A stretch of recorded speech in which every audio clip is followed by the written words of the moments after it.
अभिमानी से बड़ा कोई अनाथ नहीं होता, अभिमानी से बड़ा कोई अनाथ नहीं होता। भगवान को मानना तो दूर, खंडन और करें। एक सज्जन एक महात्मा के पास गए, बोले महाराज ऐसा लगता है कि आपके भगवान में कुछ अकल कम है। महात्मा बोले अहो भाग्य जो तुम्हारा दर्शन हुआ, कम सही है तो, कम सही है तो, हम तो मानते थे है ही नहीं। वो आदमी बोला आप संत होकर कैसी बात करते हो कि भगवान में अकल है ही नहीं। महात्मा हंसकर बोले कि उनमें थोड़ी बहुत भी अकल होती तो तुम जैसे कम अकल पैदा ही काहे को करता जो आशिक कम अकल कहने पर। लेकिन भगवान भी इन अभिमानियों का ऐसा इलाज करते। एक आदमी ने अपने मित्र से कहा कि चलो एक नया विषय शोध करेंगे। अच्छा क्या इस दुनिया को बनाने में भगवान ने कितनी गलतियां की हैं? अपनी गलती आज तक मिली नहीं, भगवान की गलतियां। मित्र ने कहा वाह यह तो बड़ा मौलिक विषय रहेगा, इस पर तो आज तक किसी ने चिंतन किया नहीं, शोध नहीं किया।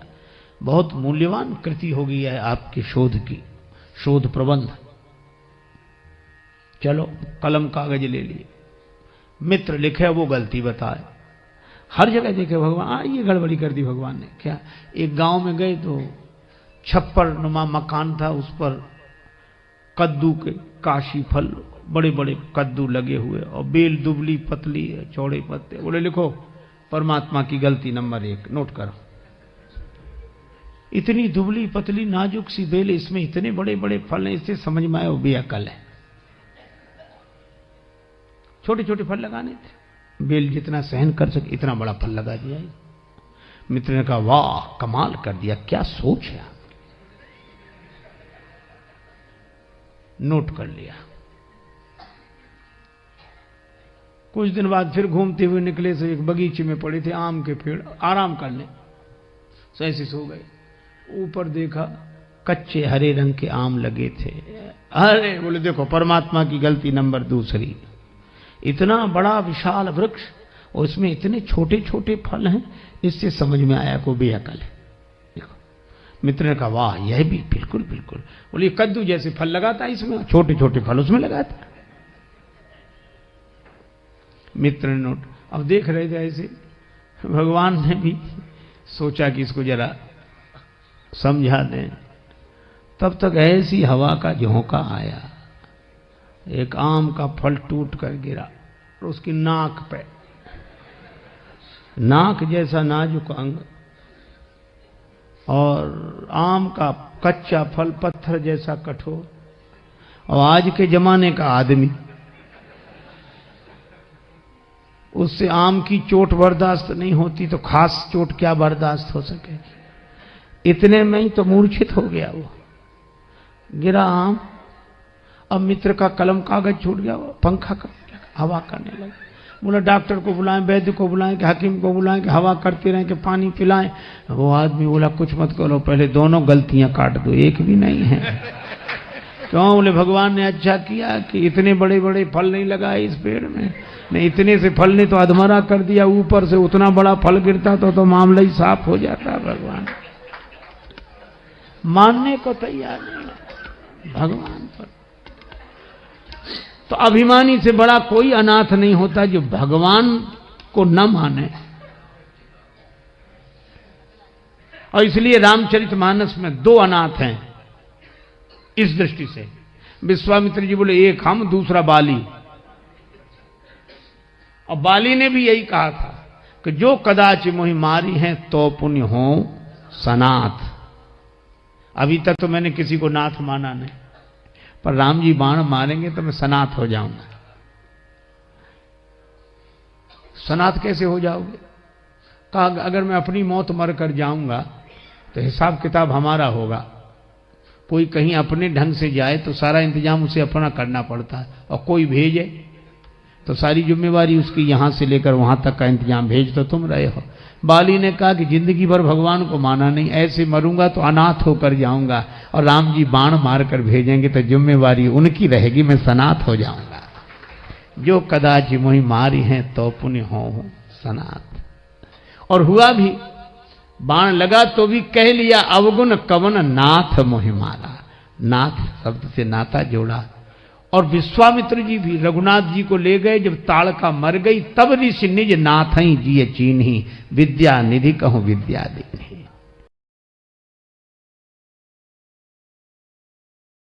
बड़े संपन्न श्रद्धालु सेठ जी किसी महानगर में रहते थे। उनके गुरु जी ऋषिकेश से भी ऊपर हिमालय में, केदारनाथ से भी ऊपर उधर कोई उत्सव था, श्रीमद् भागवत की कथा रही हो या कोई और आयोजन रहा हो, तो गुरु जी को बुलाया है। गुरु जी बोले जून का महीना है, ऐसे में तो हिमालय में ही रहने दें। नहीं गुरु जी आप कृपा करो, पधारो। गुरु जी आए। शिष्य ने सोचा संपन्न श्रद्धालु, श्रद्धा की संपत्ति और वैसी भी संपत्ति। गुरुजी आए, गुरुजी को कष्ट ना हो इसलिए गुरुजी बोले कहां ठहरे, बहुत गर्मी, हम तो हिमालय से आए।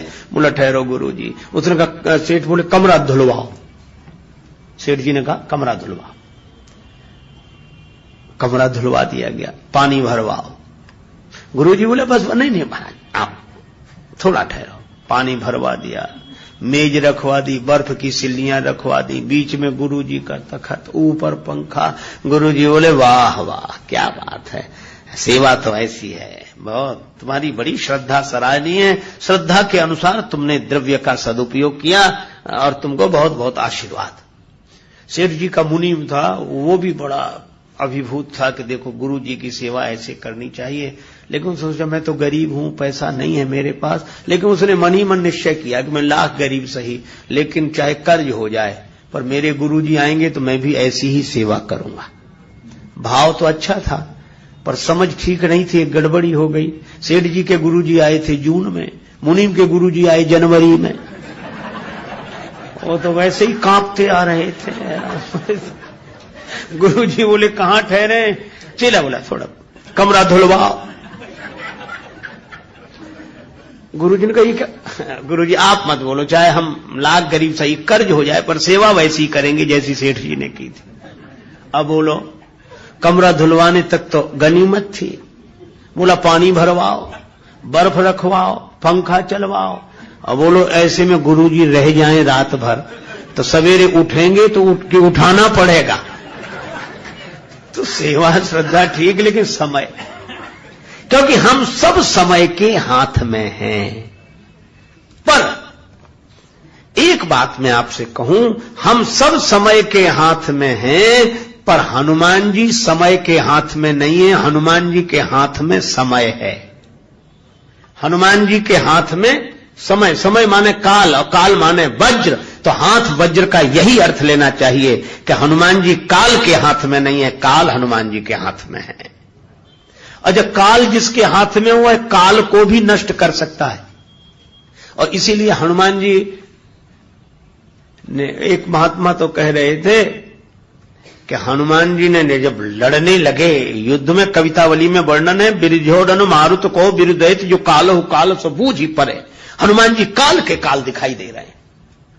और शंकर जी से कहा, शंकर जी ने कहा पार्वती देख रही हुई लड़ाई? पार्वती जी बोली आश्चर्य है, हनुमान जी ऐसा कर रहे हैं। शंकर जी बोले नहीं नहीं, हनुमान जी करते दिख रहे हैं, पर महिमा किसकी है? किसकी? का उमान कछु कपिके अधिकाई, प्रभु प्रताप जो काल ही खाई। काल सबको खाता है, पर हनुमान जी काल को खा जाते हैं। तो काल हनुमान जी के हाथ में है। और यही रामचरितमानस की कथा भी संकेत करती है। क्या? रामचरितमानस की कथा यह संकेत करती है कि काल नेमि ने ही हनुमान जी का रास्ता रोका था। और आप जानते हैं नेमि कहते हैं चक्र को, है ना? नेमि माने चक्र और काल माने समय। तो काल नेमि माने काल चक्र, समय का चक्र चलता रहता है। सुबह होती है, शाम होती है, जिंदगी यूं ही तमाम होती है। ये काल चक्र चलता रहता है। कल भी शाम आई थी, आज भी आई, कल भी नहीं रही, आज भी नहीं रहेगी। फिर सवेरा होगा, फिर दोपहर, फिर शाम, फिर सुबह, फिर दोपहर, फिर शाम, फिर रात। ये काल चक्र ये सबके जीवन में आता है, सबके मार्ग में आता है। कालनेमी ने हनुमान जी का रास्ता रोका। रावण गया कालनेमी के पास कि तुम तैयार हो जाओ। कालनेमी बोला क्या करना है? कहा रास्ता रोकना। बोला मैं तैयार हूं। किसका रास्ता रोकना? रावण बोला हनुमान जी का। कालनेमी बोला ये नाम सुना हुआ लगता है, पहले भी सुना है। रावण बोला हाँ सुना होगा, वो पहले भी आ चुके हैं। कालनेमी थोड़ी देर रुक कर बोला ये वही बंदर तो नहीं है जिसने लंका जलाई थी? रावण बोला हाँ वही वही। वाह तुम पहचान गए, बड़े समझदार, ठीक पहचाना तुमने। कालनेमी बोला मैं नहीं जाऊंगा। रावण बोला क्यों नहीं जाओगे? मैं तुम्हें जाते हुए देखना चाहता हूं। कालनेमी बोला ठीक है चले जाएंगे, पर जाते हुए तो देख लोगे, लेकिन लौटकर आते हुए नहीं देख पाओगे। गए तो गए। तुम इतने बड़े बलवान होकर उसका रास्ता नहीं रोक सकते? कालनेमी ने कहा एक बात बताओ, जिस दिन उस बंदर ने लंका जलाई थी आप कहीं बाहर गांव गए थे? लंका में नहीं थे। आप रोक सके रास्ता? तुम अपने गांव में घर में नहीं रोक सके उसका रास्ता, और हम जंगल में उसका रास्ता रोक लेंगे? देखत तुम्हें नगर जही जा रहा, तास पंथ को रोक नहीं पा रहा, कौन रोक सकता है? रावण बोला जाओ। कालनेमी कहा जा रहा है। गया। अच्छा आप विचार करो, कालनेमी कलियुग ही कालनेमी है, काल चक्र है। कालनेमी कलि कपट निधानो, नाम सुमति समरथ हनुमानो। हनुमान जी को क्या कहा गया? सुमति समरथ, इसीलिए कुमति निवार सुमति के संगी। और यहां कालनेमी ने रास्ता रोका। क्या किया? बाबा जी बन गया, आश्रम बना लिया, मंदिर बना लिया, बगीचा बना लिया, बड़ा बढ़िया मंदिर बनाया, बड़ा बढ़िया आश्रम, बड़ी बढ़िया बगीचा, बहुत सुंदर सरोवर, खुद बन गया बाबा जी। है कालनेमी, ये रूप बदल कर आता है। कलयुग भी ऐसे ही रूप बदल के आता है, ये रूप बदल के आता है। हनुमान जी को भी धोखा हुआ कि अगर ये साधु ना हो तो इतना बढ़िया मंदिर बनाता, इतना बढ़िया बगीचा। देखो भगवान की कृपा है। अरे कृपा नहीं, अभी पता लगेगा। वो तो मकरी ने पांव पकड़ा, हनुमान जी ने लात मारी। अच्छा ये देखो हनुमान जी जैसे ही पहुंचे और कालनेमी ने जो देखा तो अब लगा वो कथा कहने। अब वेश से तो बन गया वो, पर कथा कभी कही होती तो कहता, न कही होती, कहीं सुनी होती तो कुछ अंदाज से काम चलाता। पर लंका में न कथा कही जाती थी न सुनी जाती थी, वहां से तो कथावाचक भगा दिए जाते थे। गोस्वामी जी ने लिखा, तेहि बहुविध त्रासई देश निकासई, जो कहे वेद पुराना। जो वेद पुराण की चर्चा करे उनको डरा धमका के नगर से निकाल दिया जाता था। अब कालनेमी ने कथा शुरू की घबराहट में, तो न मंगलाचरण न भगवान का नाम, और कथा भी न बालकांड न अयोध्या न अरण्य न किष्किंधा न सुंदर। कथा सीधे शुरू हुई लंका कांड से, और कथा शुरू हुई रावण के नाम से, होत महारण रावण राम ही, और कथा सीधे लड़ाई से ही शुरू हुई। हनुमान जी ने कहा ये कैसी कथा है? कालनेमी संभल गया, जीती ही राम न संशय या मई, राम जी जीतेंगे। हनुमान जी आए और हनुमान जी को प्यास लगाई कि बड़ी जोर की प्यास लग रही है। आप लोग श्रीमद् भागवत की कथा में सुनते हैं, जब 10वां स्कंद आरंभ हुआ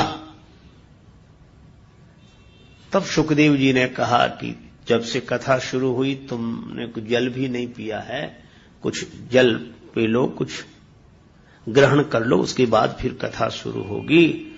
तो उत्तर दिया है महाराज परीक्षित ने कि महाराज आपके मुख चंद्र से कथामृत झर रहा है, मुझे न प्यास लग रही है।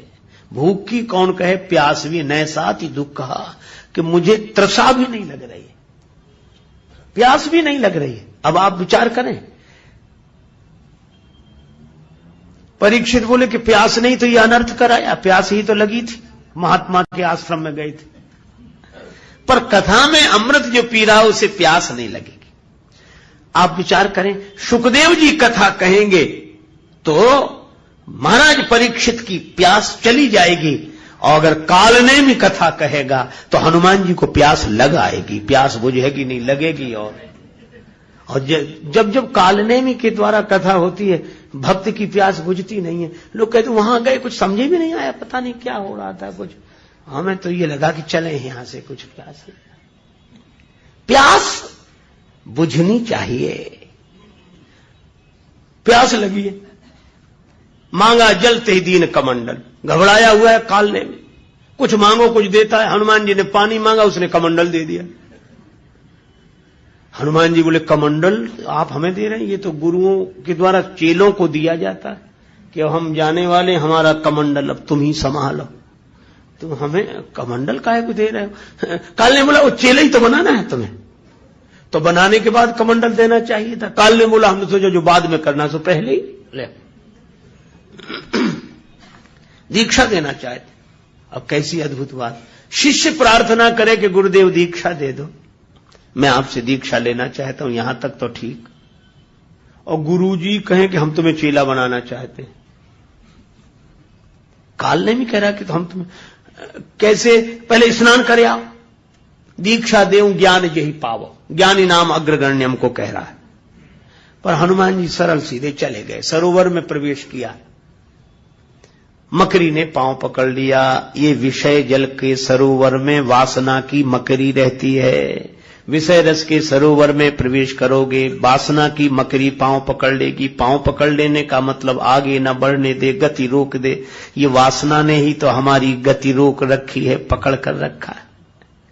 पर हनुमान जी ने इस पर प्रहार किया, मारी। मकरी बोली वाह रामदूत, चरण पकड़ने वाले के साथ यह व्यवहार।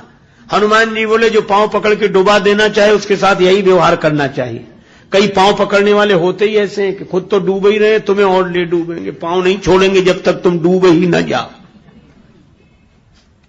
ऐसे पांव पकड़ने वालों से सावधान रहना चाहिए। पर कई लोग पांव पकड़ने वालों के फेर में ऐसे पड़ते हैं कि वो जानबूझकर खुद ही डूबते हैं। पर हनुमान जी ने प्रहार किया, वह दिव्य हो गई। कहा कि चरण पकड़ने वाले के साथ यह व्यवहार, हनुमान जी बोले जो पांव पकड़ के डुबा दे उसके साथ तो यही व्यवहार करना चाहिए। और बोले इस कथा कहने वाले के साथ, अरे बोले महात्मा है। मकरी बोली महात्मा नहीं, मुनि न हो है यह निश्चर घोरा। ये वासना पर जब किसी संत के द्वारा प्रहार किया जाता है तो वासना ही उपासना बन जाती है, दिव्य बन जाती है। जो मन की वृत्ति संसार से जुड़ी थी वो भगवान से जुड़ जाती है। और तब उसने कहा मुनि न हो यह निश्चर घोरा, मानव सत्य वचन कपि मोरा। हनुमान जी गए और क्या किया? काल ने बोला आओ आओ आओ वत्स तुम्हें दीक्षा दें। हनुमान जी बोले जब से आए सारे काम उल्टे हो रहे हैं, एक काम हम भी कर दें। क्या? बोले गुरुजी पहले दक्षिणा ही ले लो, बचे रहो तो दीक्षा दे देना। ऐसी दक्षिणा दी, सिर लंगूर लपेटी पछारा। मरते मरते बोला राम राम। हनुमान जी बोले अब सही दी दीक्षा? तो बोलो कालनेमी को पराजित करने वाले। और कालनेमी कौन है? कलिकाल। तो कलिकाल के जो हाथ में हो वो इंसान, और कलिकाल जिसके हाथ में हो वो हनुमान। हनुमान जी के हाथ में कलिकाल है। अच्छा वैसे भी देखो कथाएं भी अद्भुत संकेत करती हैं। क्या? हनुमान जी ने बाल्यकाल में ही सूर्य भगवान को मुख में रख लिया, और सूर्य भगवान तो काल की गति की सूचना देने वाले, और काल की गति जिसने अवरुद्ध कर दी हो उनका नाम हनुमान जी है। तो ये हाथ वज्र, वज्र माने काल, काल जिसके हाथ में हो। और इसीलिए हनुमान जी से वैद्य ने कहा संजीवनी बूटी लेने तो जा रहे हो पर सूर्योदय के पहले आ जाना। हनुमान जी बोले सूर्य भगवान जानते हमारे बारे में,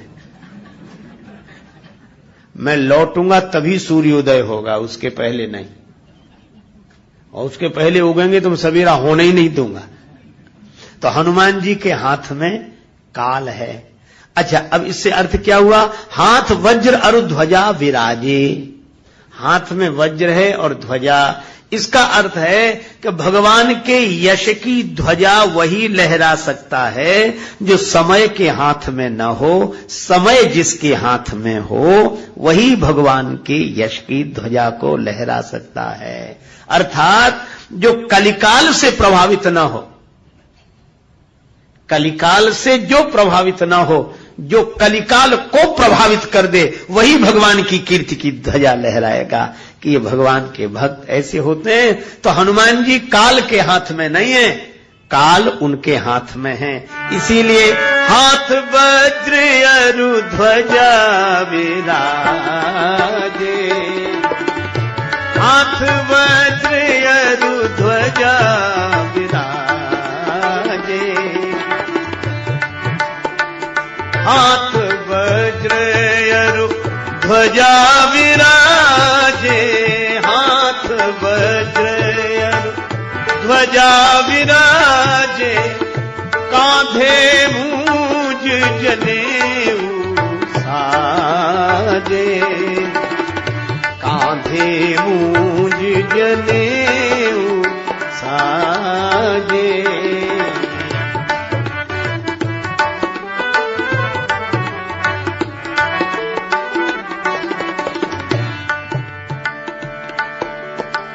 कांधे मूंज जनेऊ साजे, कांधे मूंज जनेऊ साजे। आ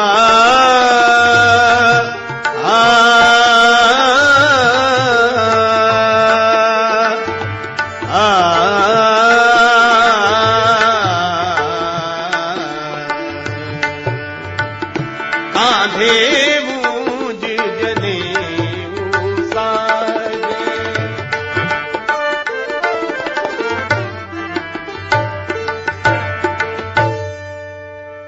कांधे मूंज जनेऊ साजे। श्री हनुमान जी कांधे पर यज्ञोपवीत मूंज मेखला ब्रह्मचारी का रूप है।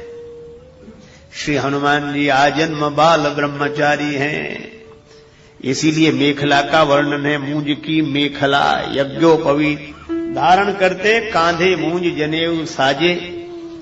लेकिन आपको मैं एक बात बताऊं, रामचरितमानस में विशेष रूप से दो ब्रह्मचारियों का वर्णन है। एक तो श्री हनुमान जी आजन्म बाल ब्रह्मचारी हैं, और एक दूसरे ब्रह्मचारी हैं परशुराम जी। हाँ? लेकिन दोनों में एक अंतर है। क्या? हनुमान जी को कभी यह याद नहीं रहती कि हम ब्रह्मचारी हैं, और परशुराम जी के साथ दूसरी कठिनाई, वे कभी भूलते नहीं हैं कि हम ब्रह्मचारी हैं। इसलिए जहां जाते वहां यही कहते हैं, बाल ब्रह्मचारी अति कोही, विश्व विदित क्षत्रिय कुलद्रोही। मैं बाल ब्रह्मचारी हूं, मैं ब्रह्मचारी हूं, मैं ब्रह्मचारी हूं। भगवान सामने खड़े, भगवान के सामने। अच्छा देखो विडंबना क्या है, अभिमान से हनुमान परशुराम जी बोल रहे हैं, लेकिन अंतर क्या है? क्या बोले? मैं ब्रह्मचारी हूं, मैं ब्रह्मचारी हूं, यह तो दिखाई दे रहा है, पर सामने ब्रह्म खड़े हैं वो नहीं दिखाई दे रहे हैं। अरे आप तो ब्रह्मचारी हो, पर सामने तो राम ब्रह्म व्यापक जग जाना, ब्रह्म सामने ही खड़े हैं श्री राम जी, पर ब्रह्मचारी। और लक्ष्मण जी परवाह नहीं करते, और बोले क्या? बोले चितय परस की ओरा, रेसठ सुने स्वभाव न मोरा। फरसे की तरफ देखा, देखो तूने मेरा स्वभाव नहीं सुना है। फरसे की तरफ क्यों देख रहे थे? ताकि लक्ष्मण जी भी उधर देखें। कुछ लोगों की आदत होती, जिधर दिखाना चाहते हैं तो बात करेंगे सामने वाले से, देखेंगे उधर ताकि वो भी उधर देखे। एक आदमी को सोने की अंगूठी मिल गई, क्षुद्र प्रकृति का आदमी था, पहली बार सोने की कीमती अंगूठी मिली। सो जिससे भी बात करता था वो अंगूठी आगे करके, और भाई साहब क्या हाल है? और ठीक है, बहुत दिन में मिले, बहुत बढ़िया। लोग कहते अजीब आदमी है। अरे मोहन बोले ये उंगली ऐसे ऐसे करने का क्या क्या मतलब, देख लें लोग। ऐसे गया मिठाई की दुकान पर, एक पंडित जी की दुकान थी मिठाई की, वो अपना चादर ओढ़े, ब्राह्मण देवता बैठे थे, और पंडित जी आओ भैया ये मिठाई कैसे, अब उसने ये लड्डू क्या भावती है, ये जलेबी कैसे, ये सब मिठाई पर ऐसे ऐसे करे, अंगूठी दी है ऐसे। ब्राह्मण देवता गंभीरता से सुन रहे, समझ गए। तो वो तो इतनी सी अंगूठी सोने की उंगली में पहने था, और वो इतना बड़ा सोने का बाजूबंद बांधे थे पंडित जी, यहां चादर ओढ़े बैठे थे। तो जैसे ये मिठाई कैसे, ये मिठाई कैसे, तो पंडित जी ने ऐसे चादर हटाया और अपना हाथ ऐसे किया, बोले सब एक ही भाव हैं, कोई भी ले जाओ, सब एक ही, ताकि वो भी देखे। अब परशुराम जी दिखाना चाहते हैं कि हम क्या हैं, ये रहा फरसा, तो फरसे की तरफ देखे ताकि लक्ष्मण जी भी देखे। बोले चितय परसु की ओरा, रेसट सुने स्वभाव न मोरा, तुमने मेरा स्वभाव नहीं देखा है, अभी सुना ही नहीं होगा। लक्ष्मण जी ने देखा फरसे की तरफ, नहीं देखा तो दिखाने लगे। दूसरी पंक्ति में गोस्वामी जी क्या संकेत करते हैं, लक्ष्मण जी से सीधे ही बोले परसु विलोक महीप कुमारा, मेरा फरसा देखो, ये देखो मेरा फरसा। लक्ष्मण जी बोले हाँ हाँ देख रहे हैं। फरसा देखकर तुम डरे नहीं? लक्ष्मण जी बोले अच्छा रहा कि हमने फरसा नहीं देखा। क्यों? फरसा देखते तो लड़ाई हो ही जाती। क्यों हो जाती? तो मुझे वीर नहीं समझ रहे हो क्या? लक्ष्मण जी बोले आप केवल फरसा थोड़े ही लिए हैं, एक और धारे धनु, एक और धारे बाण, एक और परसु सुधारे तेज तायो है, एक और शूल, एक और लौह बर्म झूल, एक और तोमर त्रिशूल लटकायो है। बिंदु कवि धन्य भृगुवंशज मुनीस तुम्हें संत वेश में विचित्र रूपक लखायो है। मैंने जानो को कुशल कारीगर है, जनकपुरी में शस्त्र बेचिवे को आयो है। हमने वीर समझा ही नहीं। अब तो बड़ा क्रोध आया, मेरा फरसे का अपमान, फरसे। लक्ष्मण जी ने कहा कि देखो महाराज, अगर आप ब्रह्मचारी कह रहे हो, बाल ब्रह्मचारी अति को ही, तो ब्रह्मचारी का चिन्ह फरसा नहीं है। फिर बोले आप अपने को कहते रहे हो ब्रह्मचारी और दिखा रहे हो फरसा, और ब्रह्मचारी का चिन्ह क्या है? लक्ष्मण जी बोले वो मैंने देखा, इसीलिए नहीं झगड़ा किया आपसे। क्या देखा तुमने? बड़ा सुंदर संकेत है। लक्ष्मण जी बोले भृगुसुत समुझी जनेऊ बिलोकी, जो कछु कहूं सहूं रिस रोकी। मैं आपको भृगुवंशी ब्राह्मण ब्रह्मचारी के रूप में देखकर, और ब्रह्मचारी का जो चिन्ह है वह देख रहा हूं। का ब्रह्मचारी का चिन्ह क्या है? बोले यज्ञोपवीत जनेऊ, वह देख रहा हूं मैं, फरसा नहीं देख रहा हूं। जनेऊ देखकर ही श्रद्धा होती है, फरसा देखकर तो लड़ने का मन होता है। तो ब्रह्मचारी का मुख्य चिन्ह क्या है? यज्ञोपवीत। और यज्ञोपवीत पर ब्रह्मचारी को गर्व होना चाहिए कि मैं यज्ञोपवीत धारी हूं। इसलिए तुलसीदास जी कहते हैं कि ब्रह्मचारी तो दो, लेकिन एक ब्रह्मचारी ने अपना चिन्ह फरसा मान लिया। लेकिन हमारे हनुमान जी ऐसे ब्रह्मचारी हैं कि इनका चिन्ह क्या है? का कांधे मूज जने साजे, कांधे जने जने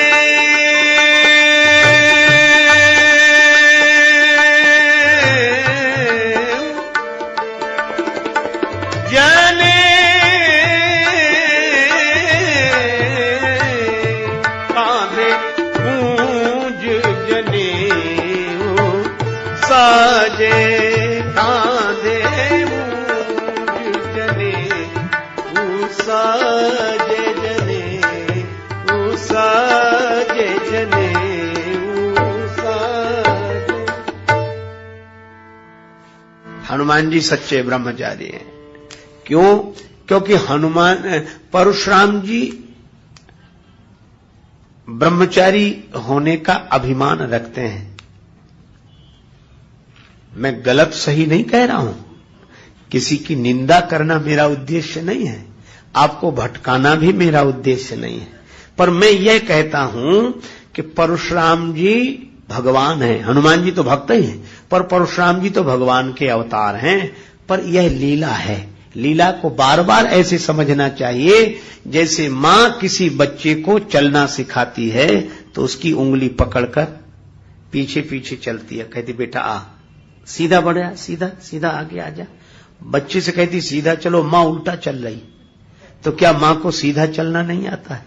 आता है, लेकिन वह उल्टा चलने की लीला इसलिए करती है ताकि उसका बालक सीधा चलना सीख जाए। तो परशुराम जी जैसे अवतार कोटि के महापुरुषों में अगर यह अभिमान का उल्टा चलना दिखाई दे तो ये उनका दोष नहीं मानना चाहिए। होश में रहकर वे तो भगवान हैं ऐसा जानकर वे तो केवल इसलिए उल्टा चलने की लीला कर रहे हैं ताकि हम लोग सीधा चलना सीख जाएं, इतनी ही प्रेरणा लेनी चाहिए।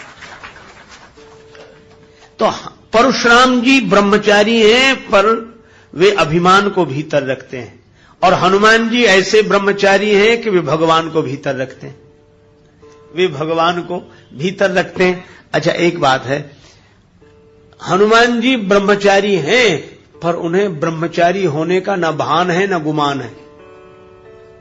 क्यों नहीं है? आज हम आपसे पूछते हैं, छोटा सा बच्चा 5-7 साल का ब्रह्मचारी है कि नहीं है? लेकिन छोटे से बच्चे से कोई कहता आइए ब्रह्मचारी जी, और अगर कहो तो उसे कैसा अटपटा लगेगा। बालक कहेगा कि मां मैं तुम्हें जानता हूं, मैं नहीं जानता कि ब्रह्मचारी क्या होता है वो, लेकिन वह जानता नहीं कि ब्रह्मचारी क्या है, वह तो बालक है। और इसीलिए हनुमान जी और बच्चे का ब्रह्मचर्य सच्चा ब्रह्मचर्य है, क्योंकि वह यह नहीं जानता कि ब्रह्मचर्य होता क्या है। तो ब्रह्मचारी तो है पर उसे ब्रह्मचारी होने का न भान है न अभिमान है। क्यों? वह बालक है। हनुमान जी ब्रह्मचारी हैं, सच्चे ब्रह्मचारी हैं, पर उन्हें अपने ब्रह्मचारी होने का न भान न अभिमान कहा। क्यों? बोले वे भी बालक हैं। इसीलिए तो हम लोग क्या कहते हैं, आरती कीजिए हनुमान लला की, आरती कीजिए हनुमान लला की।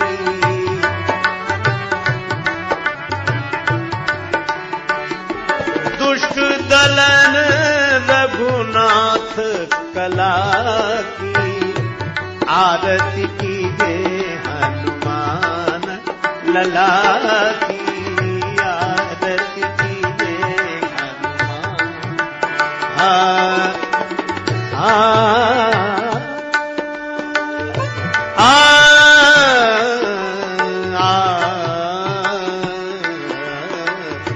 आरती कीजिए हनुमान, हे हनुमान हे। हनुमान जी लला हैं, बालक हैं।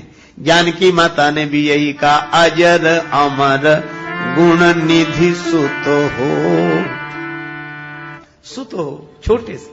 हनुमान जी बाल हनुमान सदा बाल भाव में रहते हैं, और बूढ़े तो हो ही नहीं सकते, क्योंकि जानकी माता ने कहा है अजर अमर गुण निधि सुत हो। हनुमान जी तुम अजर रहो, तुम्हें कभी बुढ़ापा ना आवे। अजर है, अजर है, अजर है, अजर है।